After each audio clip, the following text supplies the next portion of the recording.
Hey everyone, welcome back. Today I'll show you how to integrate Zapier with Gohighlevel step by step. This is super handy if you want to automate tasks and save time.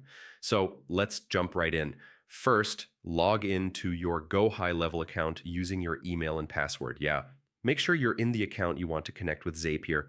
Next, go to your settings. Hover over settings in the sidebar, then select API keys.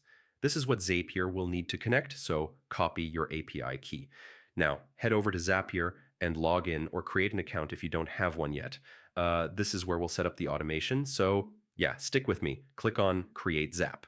For the trigger app, select Gohighlevel and then paste the API key you copied.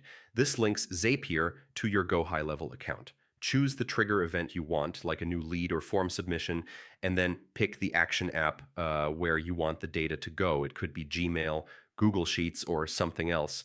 Test the Zap to make sure everything works.